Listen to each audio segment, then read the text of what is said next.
in a room filled with powerful people, millionaires, investors, and polished smiles. A wealthy CEO laughed, and with one careless sentence, he destroyed his wife, not with anger, not with betrayal, but with something far worse.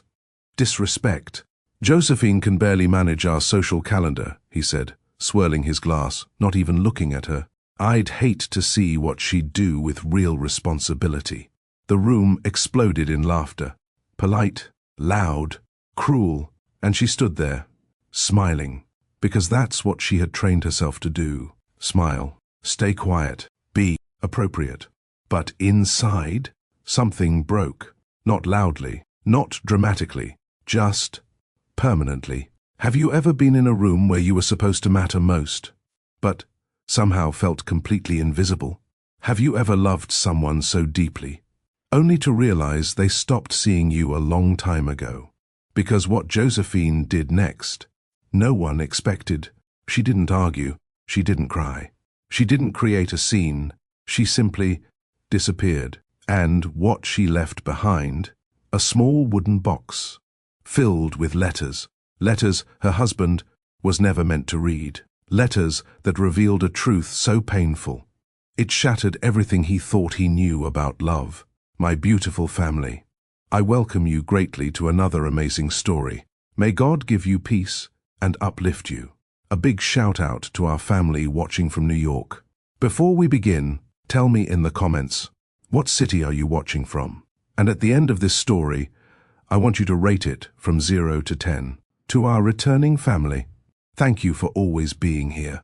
And to you, joining us for the first time, you are deeply welcome. May this story bring you wisdom, clarity, and strength.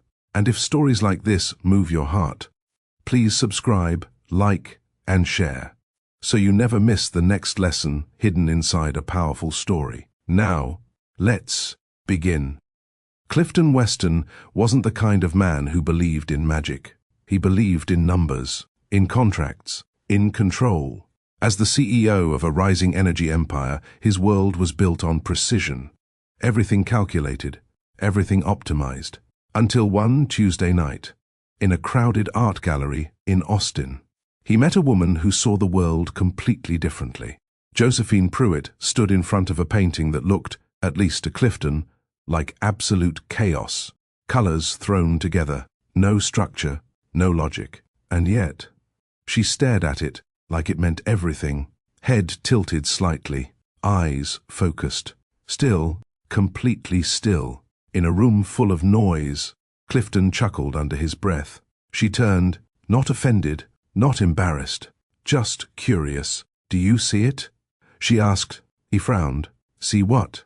She stepped slightly closer to the painting. "The sadness," she said softly. "The artist lost his mother. You can feel it, if you stop trying to understand it, and just feel it." Clifton didn't understand the painting, but he understood her, or at least, he wanted to. So he stood there, beside her, not for a minute, not for 5, but for 20, just looking, trying. That night, instead of talking about business or success, he said something that even surprised himself. "I'd like to see more things through your eyes." She studied him for a second, then smiled, slowly, the kind of smile that begins in the eyes before reaching the lips. "That's either very romantic," she said, "or very calculated." Clifton smirked. Why can't it be both? That was the beginning, and from that moment on, everything changed. Josephine didn't just enter his life, she expanded it. She dragged him out of boardrooms and into real life. Early morning flea markets, late night street music, food stalls in neighborhoods his driver refused to enter, places that didn't impress, but made you feel something. On their honeymoon in New Orleans, she pulled him into the streets at 2 a.m. A brass band was playing, the air was alive, and before he could protest, she was dancing, right there on the street. Barefoot energy, wild laughter. She grabbed his hand. "Come on." "I'm in dress shoes," he protested. "Then ruin them." She smiled. And he did. He danced. Badly, freely, loudly. For the first time in years, he forgot to be impressive. Later that night, breathless and glowing, she wrapped her arms around his neck and whispered, "I love you like this." When you forget who you're trying to be, he kissed her, and in that moment, Clifton Weston believed something he had never believed before, that this woman was the best thing that had ever happened to him. And for a while, he was right. But here's the truth most people don't realize. Love doesn't usually die in a single moment. It fades, quietly, slowly, almost invisibly, and by the time you notice, it's gone. It's already too late. Love doesn't always end with shouting. Sometimes, it ends with silence. At first, nothing felt wrong. Not obviously, not dramatically. There were no slammed doors, no broken plates, no explosive arguments, just small things. Things so small, they were easy to ignore. Clifton Weston became busier. That's how it started, or at least, that's how he explained it. More meetings, more travel, more responsibility, bigger deals, bigger expectations, bigger pressure. And Josephine? She understood. Of course she did. She had always understood him better than anyone else. So she adjusted, quietly, without complaint. When he started coming home late, she kept dinner warm. When he forgot conversations, she reminded him gently. When he cancelled plans, she smiled and said, "It's okay," even when it wasn't, because that's what love looks like sometimes. Compromise, patience, flexibility. But here's what people don't talk about. When one person keeps adjusting, and the other never notices, that's not balance, that's erosion. It happened slowly, so slowly, Clifton didn't see it at all. Josephine stopped talking as much, not intentionally, not dramatically. She just had less to say. Not because her life became empty, but because no one was asking about it anymore.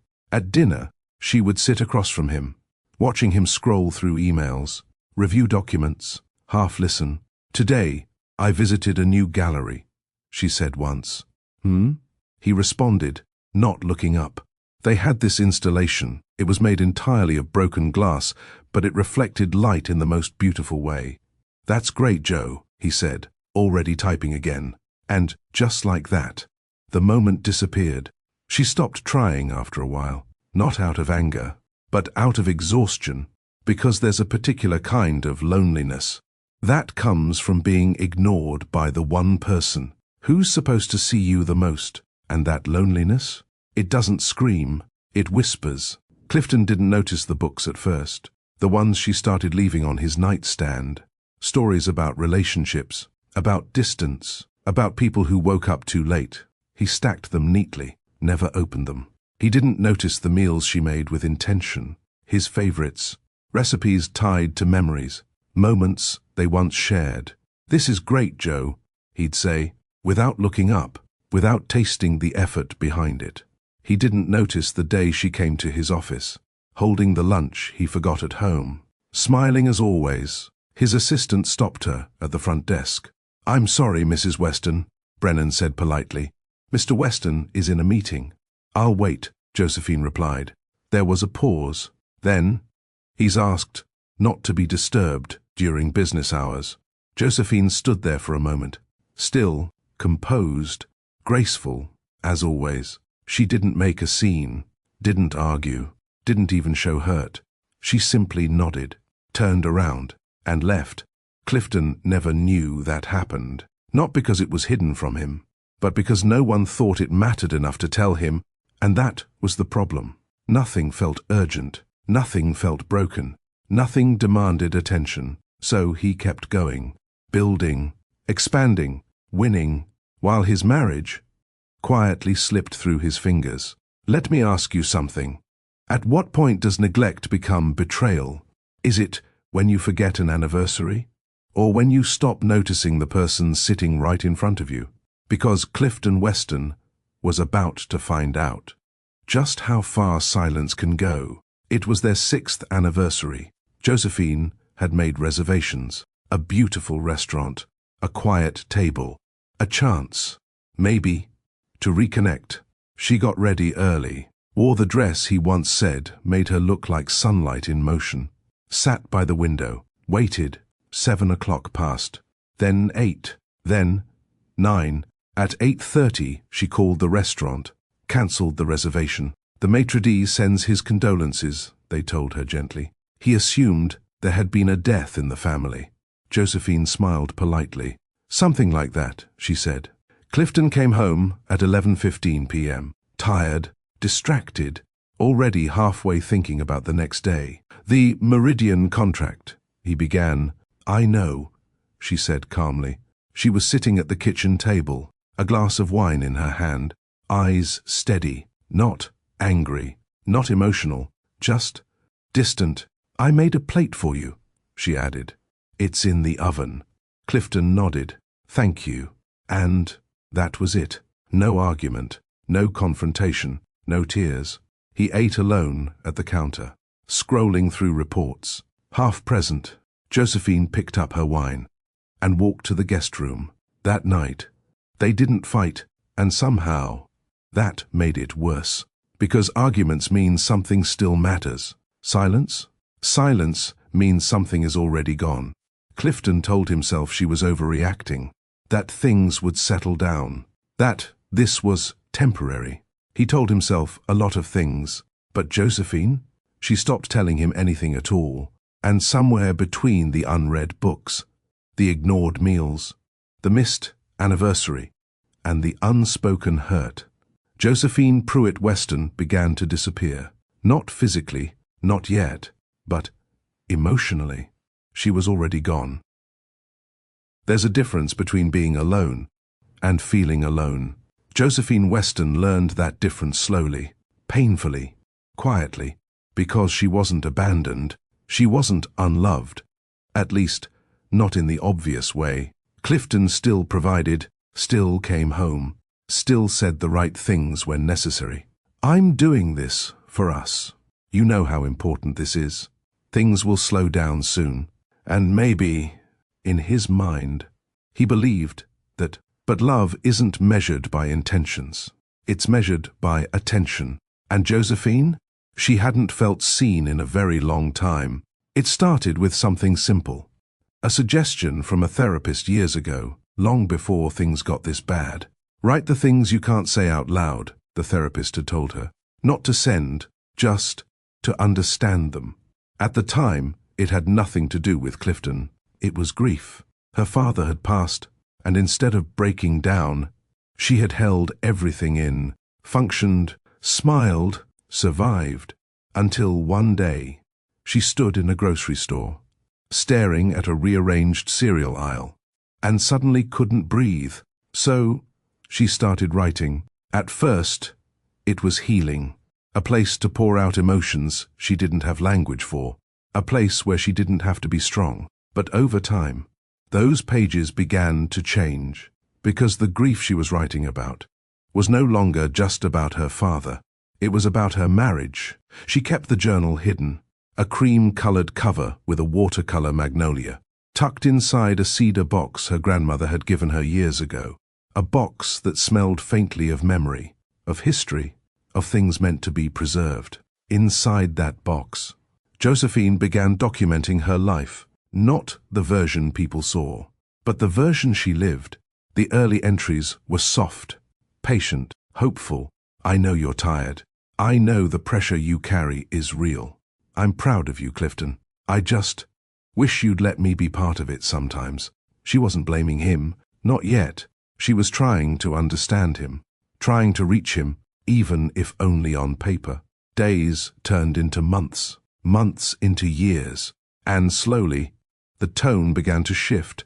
You look through me today, not past me, through me, like I wasn't even there. We sat at dinner for 40 minutes. You never once asked how my day was. I think you may have forgotten that I have days. The words became sharper, not cruel, just clearer, because something inside her was waking up, something that had been patient for too long. I have been trying to figure out when I became invisible to you. I cannot find the exact moment. It wasn't sudden. You didn't stop loving me in one day. You just stopped looking. She would write late at night, at the kitchen table, in the guest room, in that quiet window seat where the evening light touched her face just right. That window became her witness, her refuge, her truth. And the letters? They became something else. Not just expression, not just release, but evidence. Evidence that she had tried, that she had loved, that she had stayed longer than most people would have. I gave up the director position at the Houston Arts Council for you. You never asked me to. I chose to, because that's what love does. It rearranges itself. But Clifton, I have been rearranging for so long.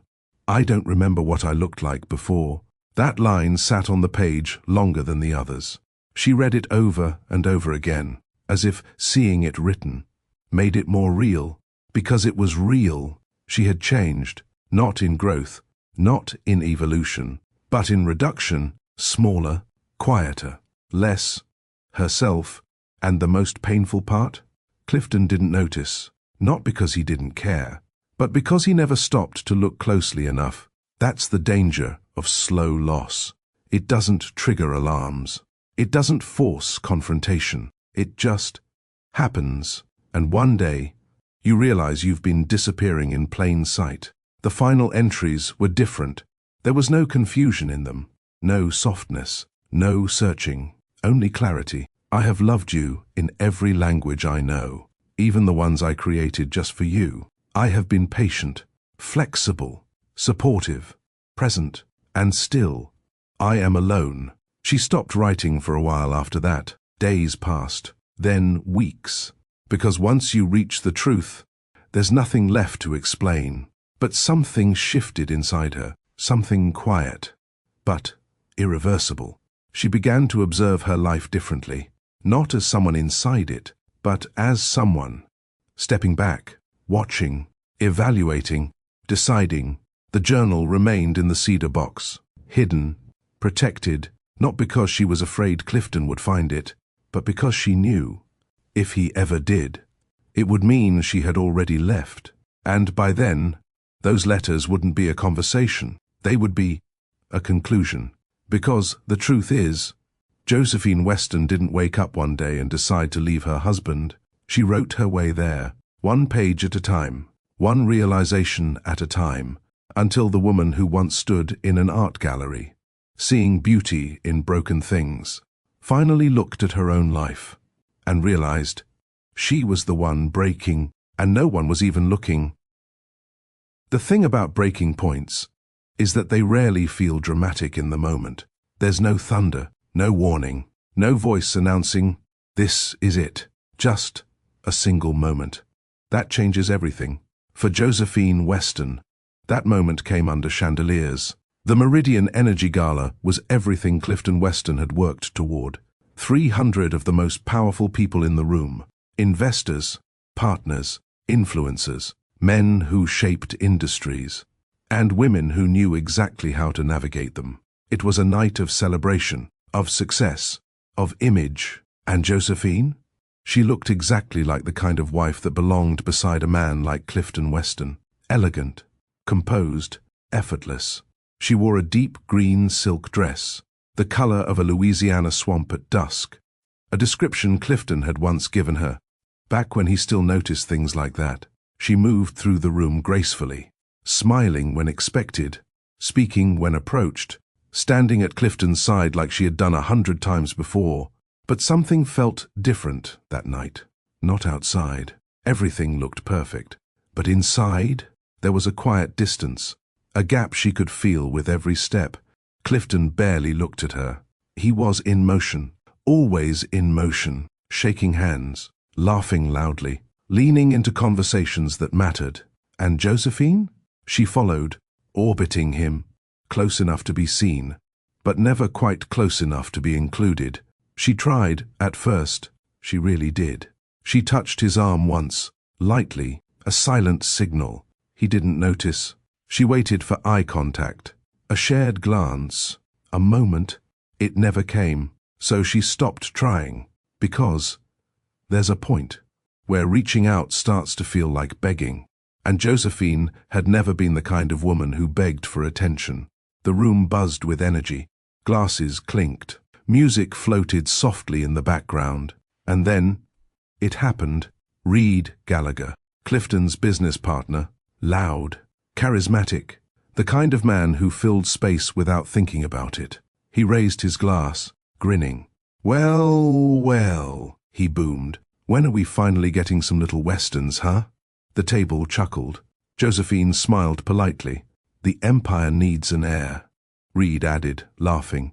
The attention shifted, subtly, naturally, toward Clifton. "And Clifton?" He laughed. Easy, effortless, unthinking. Then he said it. "Josephine can barely manage our social calendar," he joked. "I'd hate to see what she'd do with actual responsibility." The laughter came fast, louder this time, bigger, more confident, because the man who said it was powerful enough to make it acceptable. And Josephine? She felt it. Not just the words, but what lived underneath them. The dismissal, the reduction, the quiet erasure of everything she was. In that moment, she wasn't his partner. She wasn't his equal. She was a joke. And the worst part? He didn't even look at her. Not once. He said it like she wasn't standing right there. Like she was part of the furniture. Like she was invisible. Something inside her stilled, not shattered, not exploded. Just stilled. Her smile didn't fade. Her posture didn't change. Her voice didn't shake, because Josephine Weston had mastered something most people never learn. How to break. Without making a sound, she set her champagne glass down carefully. Not rushed, not dramatic, just intentional. "Excuse me," she said softly. No one stopped her. No one asked where she was going. No one noticed, because the conversation had already moved on. Of course it had. Josephine walked away from the table, her heels clicking softly against the polished floor. Each step measured, controlled. She passed the restroom, didn't stop, past the hallway, didn't hesitate, through the service corridor, past the kitchen doors. A chef glanced at her, confused, but she didn't slow down. She pushed through the exit, and suddenly, the noise was gone. The night air hit her skin, warm, heavy, real. She stood on the sidewalk outside the venue, still in her green silk dress, still in her heels, still perfectly composed. But inside, something had shifted, irreversibly. She took a breath, deep, slow, then another. For the first time that evening, she felt present, not as someone's wife, not as part of a performance, but as herself.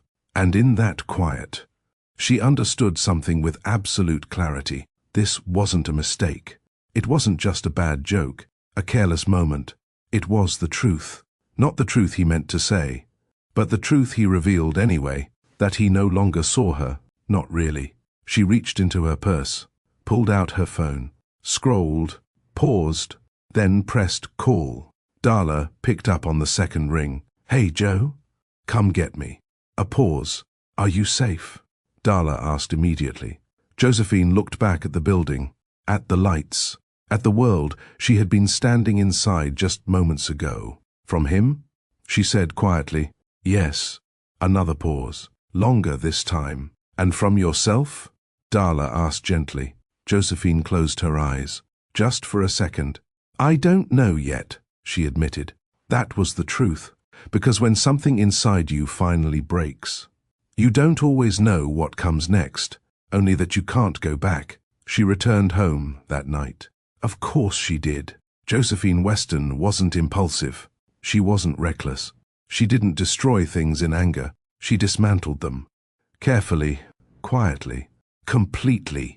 And as she sat at the kitchen table later that night, the house silent, the world still, she opened her journal, turned to a blank page, and began to write. Because some endings don't begin with goodbye.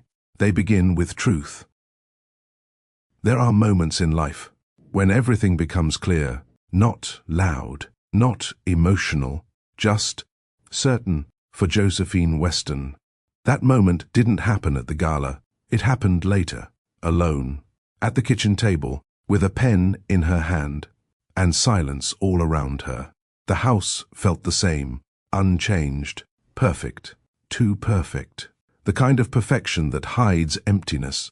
Clifton had come home hours after the gala, later than usual, tired, distracted. He didn't ask where she had gone, didn't notice she had left early, didn't notice anything. He went to bed, just like always. And Josephine? She sat at the table, her journal open, a blank page, waiting. For a long time. She didn't write, she just stared. Because once you see the truth clearly, there's a moment where you have to decide what you're going to do with it. Ignore it, or act on it. Josephine had spent years ignoring it, explaining it, softening it, but not anymore. She picked up her pen and began to write. I have been thinking about the word invisible. The ink flowed steadily. Her hand didn't shake. How it's not the same as unseen.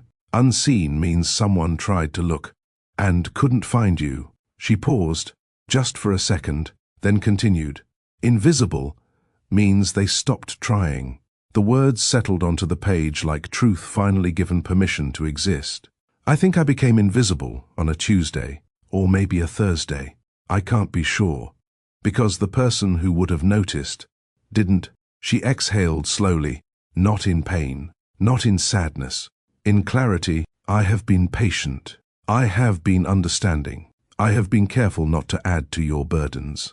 Her pen moved with precision, no hesitation. I have loved you in every way I know how, even in ways you never noticed. The silence in the room deepened, but it didn't feel heavy anymore. It felt final. But I am tired, Clifton. That line stayed there for a moment, unfinished. She looked at it, let it sit. Then she added the rest. I am tired of loving loudly. In a room that echoes back nothing. She put the pen down, and for the first time in a long time, Josephine Weston didn't feel confused. She felt certain. This wasn't about anger. It wasn't about revenge. It wasn't even about him. It was about her. About the woman she used to be, and the one she had slowly become, and the realization that she didn't recognize herself anymore. That was the moment, not dramatic, not explosive, just decisive. She closed the journal, placed it gently back inside the cedar box, and then she made a plan, not a reckless one, not an emotional one, a careful one, because Josephine didn't disappear in a single day. She prepared. Quietly, methodically, she opened a new bank account, one Clifton didn't know about, not because she was hiding, but because she was reclaiming control. She reviewed her personal investments, small ones, ones she had built before the marriage, pieces of herself that still belonged to her. She converted them, slowly, over weeks, nothing sudden, nothing suspicious, just intentional. She called Darla. I might need somewhere to stay, she said simply. Darla didn't ask questions, didn't demand explanations. Say when, she replied. That was all. Josephine called her brother next. Theo. He lived in Taos, far from everything. Quiet, grounded, the kind of place where people remembered how to breathe. I'm thinking of coming out there, she said. There was a pause. Then, I've been waiting for this call, Theo said. No judgment, no surprise, just understanding. That's what it feels like. When someone actually sees you. Josephine hung up the phone and looked around the house, not as a home, but as a place. She was preparing to leave. She noticed things differently now. The way the light hit the walls, the quiet hum of appliances, the echo in rooms that once held laughter. Memories lived there, good ones, real ones, but they felt distant now, like photographs of a life she used to live, not the one she was living anymore. That night, she sat in the guest room, in her window seat, the one place that had always felt like hers. The evening light wrapped around her gently, familiar, comforting, and for a moment, she allowed herself to feel it all. The love, the loss, the years she had given, not wasted, never wasted, but finished, Then she opened her journal again, turned to a new page, and this time she wrote to him, not to process, not to understand, but to say goodbye. The final letter came easily, not because it didn't hurt, but because she had already lived every word of it. Clifton, I want you to know something first. I do not hate you. Her pen moved steadily. I have tested that feeling carefully, turned it over, examined it, and the truth is, I still love you. She paused, just briefly, then continued, but love is not the same as belonging. The words landed with quiet weight. You can love someone completely and still feel like a stranger in your own life. She wrote about everything, the things she gave up, the ways she adjusted, the parts of herself she slowly erased. Not to accuse, but, to be honest, I am going somewhere I can take up space. Her hand slowed slightly. Somewhere my presence will be felt. Somewhere I will not have to shrink to be loved. She finished the letter, read it once, then folded it carefully, not rushed, not emotional, just complete. She placed it inside the cedar box, along with all the others, closed the lid, and sat there for a long moment, breathing, because this wasn't just an ending. It was a beginning, and beginnings, even the right ones, are never easy. By morning, Josephine Weston would be gone, not in chaos, not in anger, but in the quiet, deliberate way she did everything. Clean, complete, like she had never been there at all, except for what she left behind. A box, a letter, and a truth he would finally be forced to see. Clifton Weston didn't notice it at first. That was the cruel irony. The absence felt exactly like her presence. Quiet, orderly, unobtrusive. The house was still, just as it had always been. No noise, no movement, no disruption. Nothing to suggest that anything had changed. And yet, everything had. It was 6:47 in the morning when he walked into the bedroom, still half distracted, still thinking about meetings, flights, numbers. He loosened his tie, set his phone down, and then he paused. Something felt off, not wrong, not obvious, just different. He looked around the room. Everything was in place. The bed neatly made, the curtains slightly open, the faint scent of her perfume still lingering in the air. But there was something missing, something he couldn't name, at least, not yet. His eyes landed on the nightstand, the cedar box. He frowned. That hadn't been there before. Or maybe it had. He wasn't sure. That was the problem. There were too many things he wasn't sure about anymore. He stepped closer, ran his fingers lightly over the surface. Smooth, polished, carefully kept. It felt personal, important. He opened it. Inside were letters, dozens of them, folded neatly, arranged with intention, and on top, a single envelope, his name written on it. Clifton. His chest tightened. He picked it up slowly. Something inside him already knew. This wasn't casual. This wasn't random. This was final. He opened the letter and began to read. Clifton. The words were steady, clear, not emotional, not angry. That made it worse. I want to begin by telling you that I do not hate you. He blinked. Not the opening he expected. I have examined that feeling carefully. And the truth is, I still love you. His grip tightened slightly. Love, even now, even after. He swallowed, kept reading. But love is not the same as belonging. The sentence hit him harder than anything before it. He frowned, as if trying to understand it, as if understanding it would somehow soften it. It didn't. You can love someone completely and still feel like a stranger in your own home. His chest tightened, sharply this time, a discomfort he couldn't ignore. He shifted his weight, sat down on the edge of the bed. The room suddenly felt too quiet. I gave up things for you, not because you asked, but because I believed in us. Images flickered in his mind, moments he hadn't thought about in years, her turning down opportunities, adjusting plans, making space he had never asked. That had always been his defense. But now, reading her words, he realized something. Not asking didn't mean she wasn't giving. I rearranged my life around yours. His jaw tightened. And somewhere along the way, I forgot what I looked like before. That line stayed with him, echoing, uncomfortable, because he didn't have an answer for it. He didn't even have a memory of who she used to be. Before everything became about him, I don't believe you meant to hurt me. He exhaled, a small, almost relieved breath. But it didn't last. That's what makes this so painful. His eyes moved faster now. You didn't choose to stop seeing me. You just got used to not looking. He closed his eyes briefly, because that felt true, more true than anything else. Not intentional, but real. I am going somewhere I can take up space. His eyes snapped open. Somewhere, the word echoed, distant, final. Somewhere I will be seen. His throat tightened. Somewhere I won't feel invisible.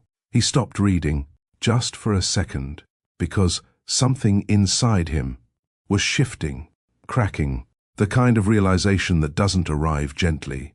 It forces itself in, unwelcome, unavoidable. He looked around the room again, at the space she used to occupy, at the silence that now made sense, and, for the first time, he understood. She wasn't coming back. Not this time. He looked down at the letter, forced himself to continue.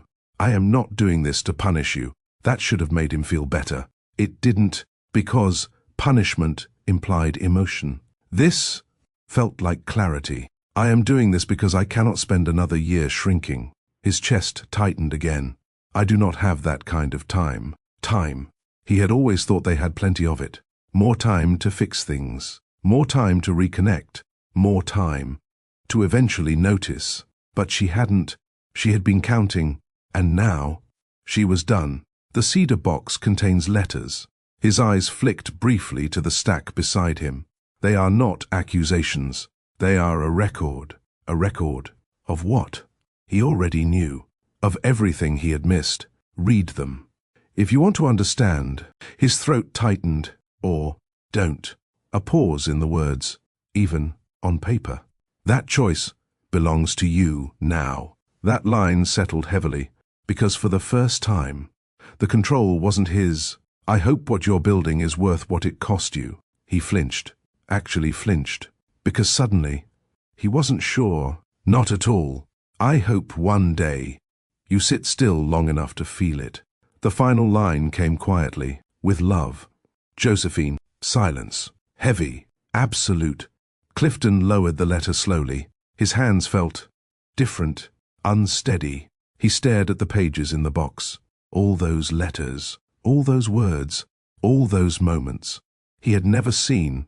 He picked one up, opened it, and read, then another, and another. Hours passed. He didn't check his phone, didn't move, didn't think about work. For the first time in years, he stopped, completely, and he saw her. Not the version he remembered, but the version she had been living, alone, right beside him. By noon, the man who believed he had everything realized he had lost the one thing that mattered most, and he hadn't even noticed when it slipped away. That was the moment it broke him. Not the absence, not the silence, but the truth that she had been disappearing for years. And he had been there the entire time, watching, without ever really seeing. Regret doesn't arrive all at once. It builds, layer by layer. A sentence you can't forget. A memory that won't stay buried. A realization that keeps repeating, until it becomes impossible to ignore. For Clifton Weston, it began with the letters, but it didn't end there. Because once you see the truth, you start seeing it everywhere. He sat on the edge of the bed for hours. The cedar box opened beside him, letters scattered like pieces of a life he hadn't been paying attention to. Each one told the same story, not of betrayal, not of anger, but of absence. Moments where she reached, and he wasn't there. Moments where she spoke, and he didn't hear moments where she existed. And he didn't see. That was the part that unsettled him most. He hadn't been cruel. He hadn't been abusive. He had just been absent, and somehow that had done more damage than anything else could have. He stood up slowly, walked through the house, not as the man who owned it, but as someone seeing it for the first time. The kitchen. He paused there. The counter where she used to cook. The space where she used to stand.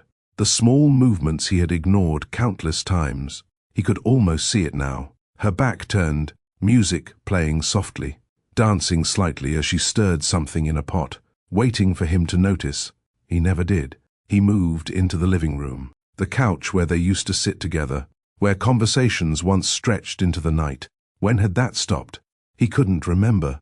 That scared him, because it meant it hadn't felt important enough to mark. He walked down the hallway, past the guest room. He stopped. The door was slightly open. He pushed it gently, and there it was, the window seat, the one she had spent so many evenings in. He had passed this room hundreds of times, never once stepping inside, never once asking why she loved it so much. Now, he walked in, slowly, as if entering something sacred. He sat down in the seat. The cushions still held a faint indentation, as if she had only just left. He looked out the window. The city stretched beyond him.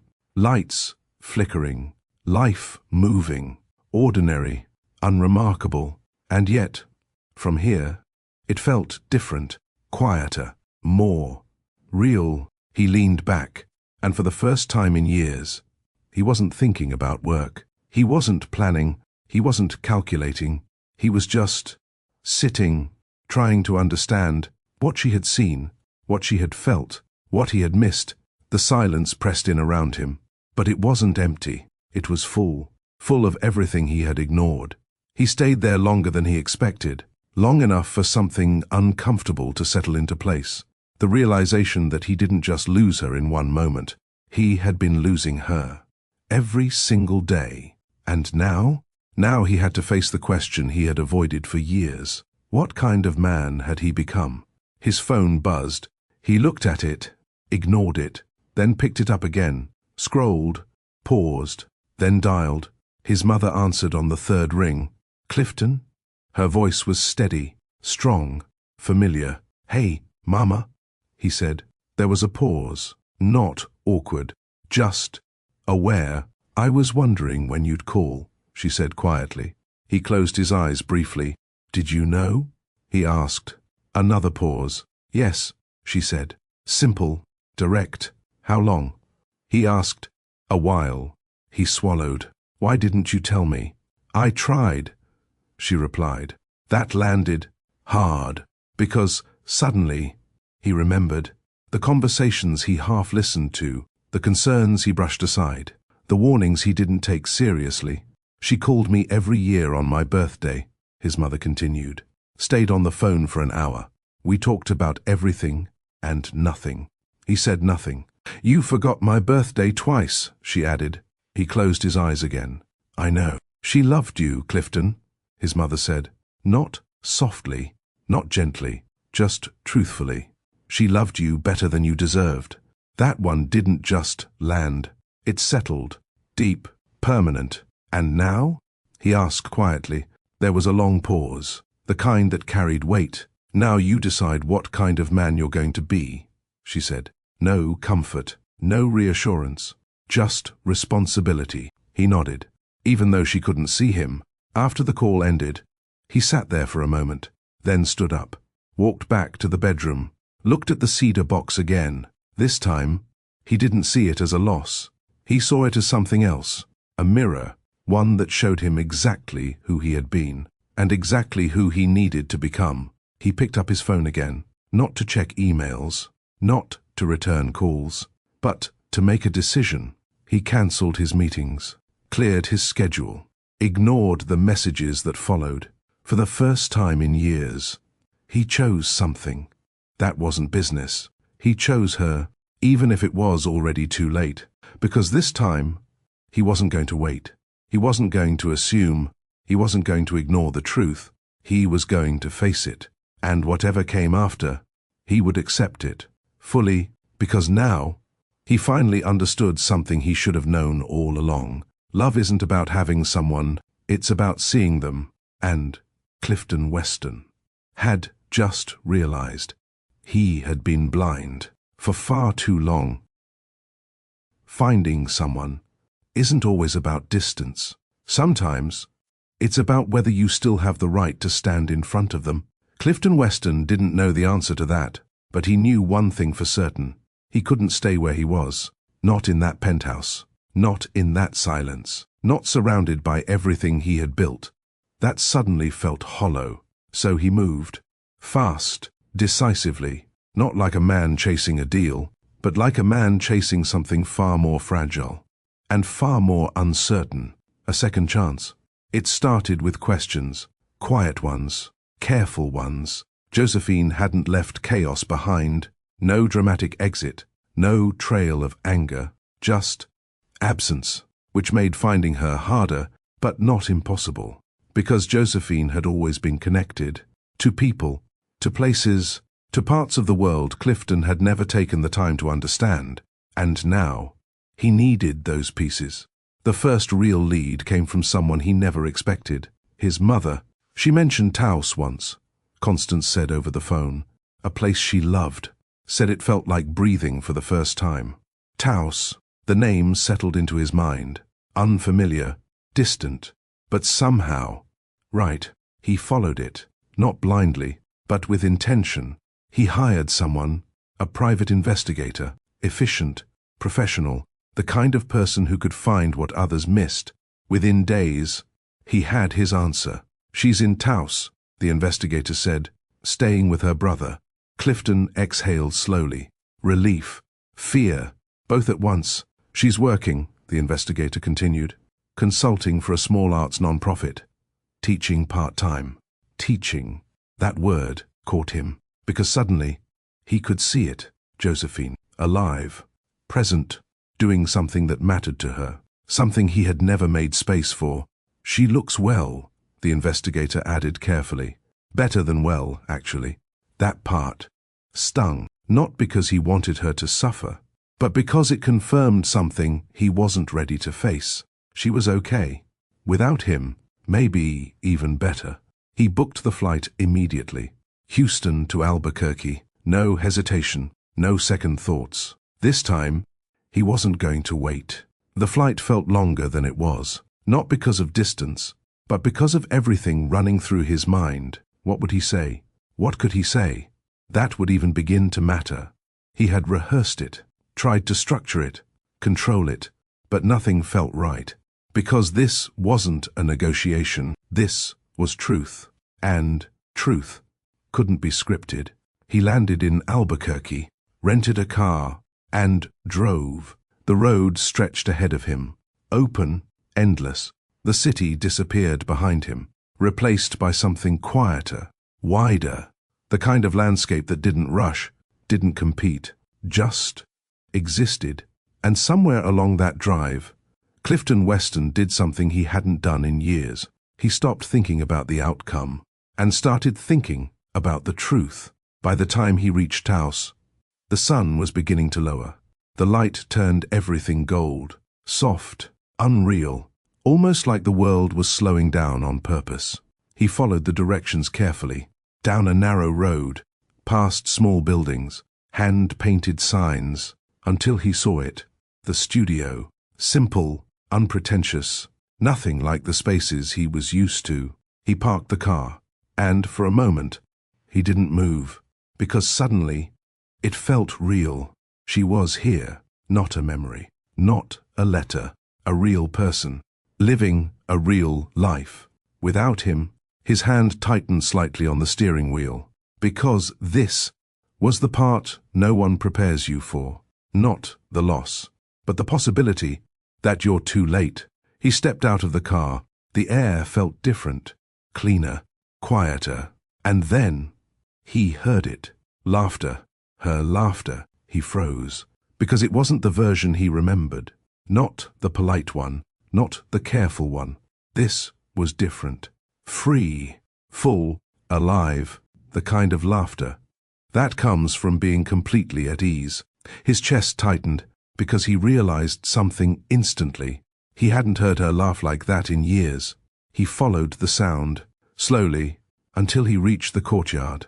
And then he saw her, Josephine, standing in the light, hair slightly loose, paint on her fingers, looking exactly like herself. Not the version shaped by expectations, but the version he had fallen in love with, unfiltered, real, and she was laughing, not alone, with someone else, a man, tall, relaxed, leaning casually against the wall, talking, smiling, comfortable. And Josephine, she reached out, lightly, and tapped his arm, still laughing, like it was the easiest thing in the world. Clifton stopped walking, because suddenly, everything inside him shifted. Sharp, immediate, jealousy. Not the abstract kind, not the controlled kind, the real kind, the kind that hits you without warning, and leaves you standing there, realizing something you weren't prepared to admit. Someone else had been present while he had been absent. Someone else had been listening while he had been distracted. Someone else had been seeing her while he had been blind. Josephine saw him first. Her laughter slowed, then stopped, not abruptly, just naturally, like a moment coming to its end. Clifton, she said, his name, on her lips again. It felt unfamiliar. The man beside her turned, calm, unbothered. Joe, Clifton said, but his eyes had already shifted, locked onto the man, measuring, evaluating, trying to understand what he was looking at. Josephine noticed. Of course she did. She always noticed. "This is August," she said evenly. "He's been helping Theo with the studio." August stepped forward, extended his hand, confident, steady. "August Pruitt," he said. "Good to finally meet you." Clifton shook his hand. "Firm, controlled, Western," he replied. August smiled slightly. "I know who you are. Nothing aggressive, nothing challenging." And somehow, that made it worse, because there was no competition in his tone, no insecurity, just ease.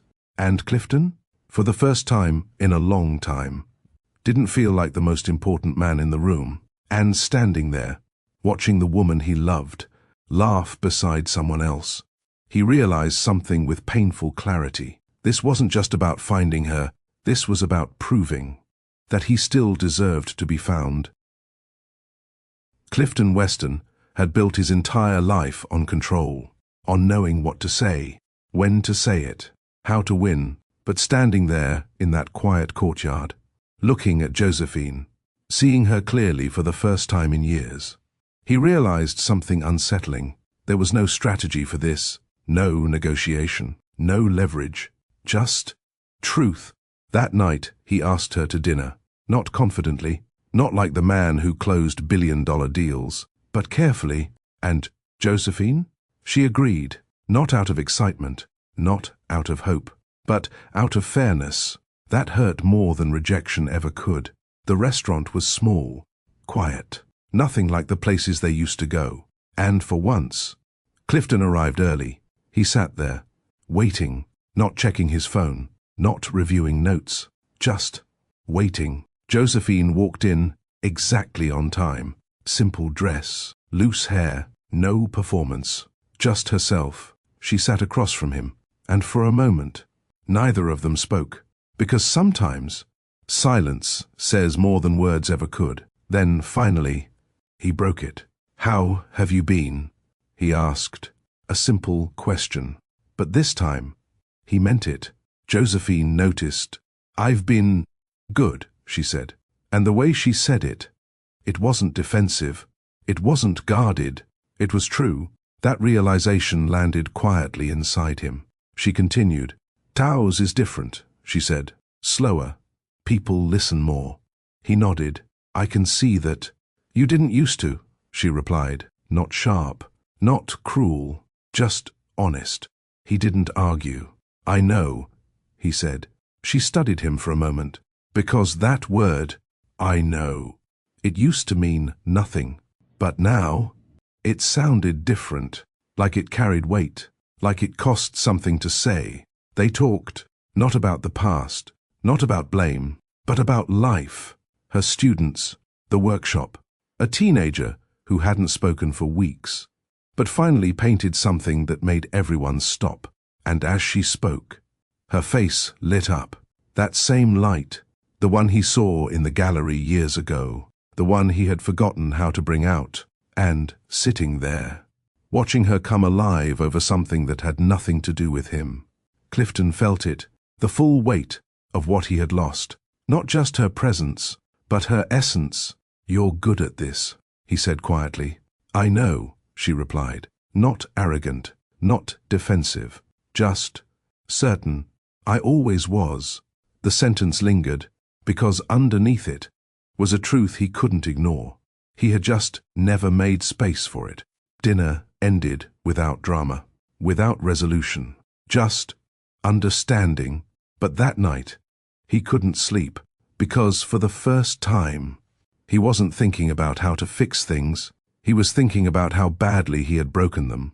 The next day, he returned to the studio, not with gifts, not with gestures, but with something far more difficult: honesty. Josephine stood in the courtyard, arranging paintings.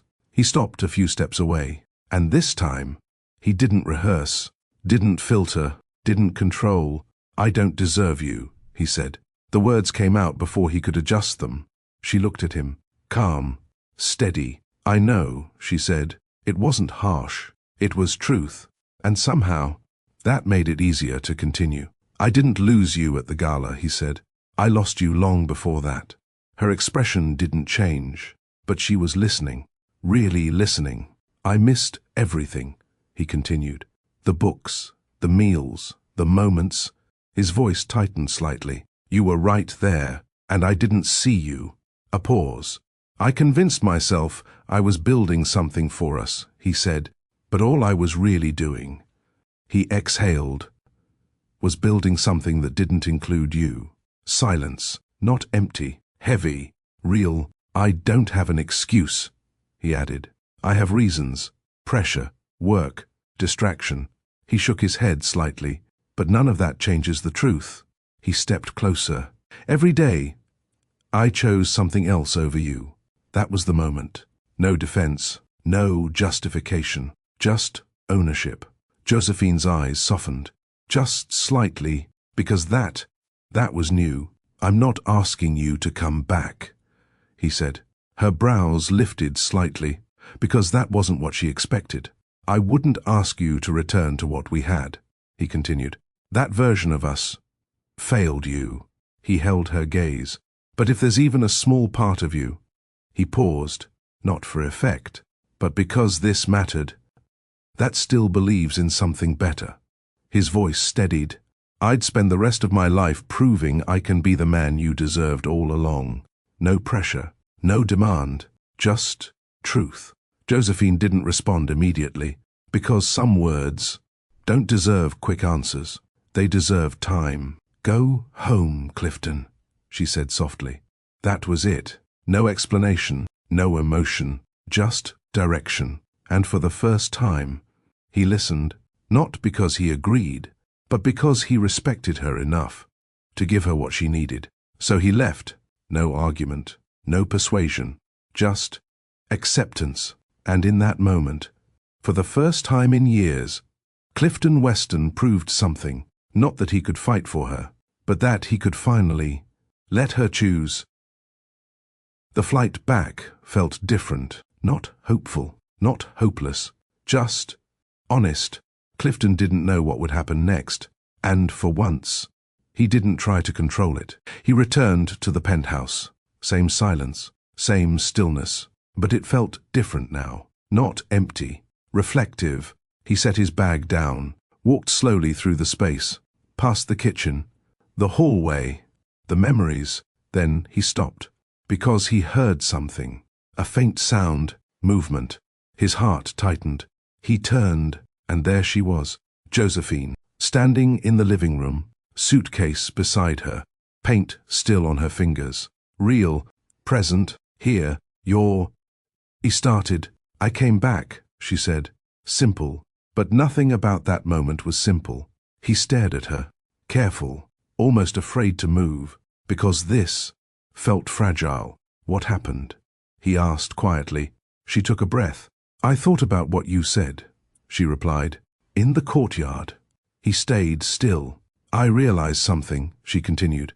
I had been waiting to hear those words for a long time.